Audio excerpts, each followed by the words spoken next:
done like an anime or manga review in a while, and I think the reason for that is because I get really nervous whenever I do reviews. It's just because I just want them to be good and do whatever I'm reviewing justice, and I feel like I never do, so that's why I've stopped doing it.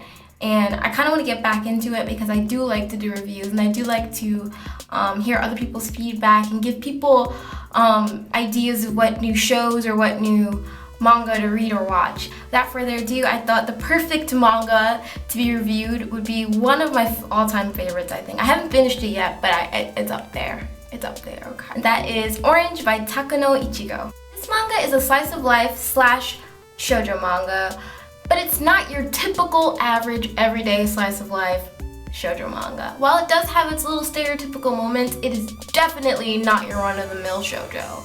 It centers around a girl named Naho Takamiya who, on her freshman year of high school, discovers a letter sent from her future self. And she doesn't really obviously believe it, because who would believe a letter that's supposedly written from themselves 10 years into the future? That's ridiculous. Until, of course, one of the events foreshadowed in the letter comes true, and that event being the transfer of a student in her class named Kakeru. It is at that point she decides to take the letter seriously and read it. And while reading it, she discovers that Kakeru passes away. And her future self feels like she could have been able to prevent it if she had known the signs. So in order to get rid of all of the regrets that she feels in the future, she is going to tell her every day in detail and help to save Kakeru's life. What I love about this series is it does take on a lot of stereotypical tropes in shoujo manga. Like, it does deal with first loves and love triangles and heartbreak and all that stuff. But it also tackles on really more serious topics such as suicide, depression, just mental illness in general. It's deep. It's a really deep series, so I would recommend to have like 725,000 Kleenexes on deck because you will cry a lot.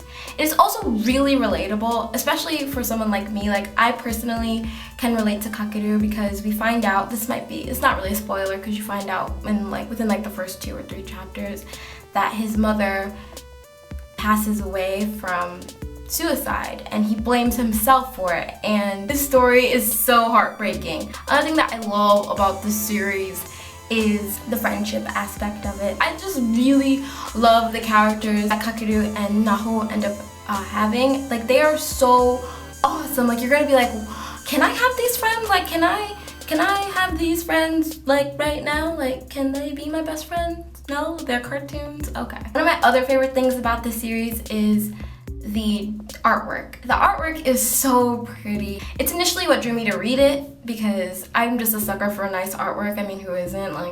Aside from all the characters looking really pretty, I love the most about this artwork is that it's able to convey emotion just in face. A lot of mangakas and just artists in general, I feel like a lot of them aren't really able to convey the emotion that a character is feeling through just their facial expressions and nothing else.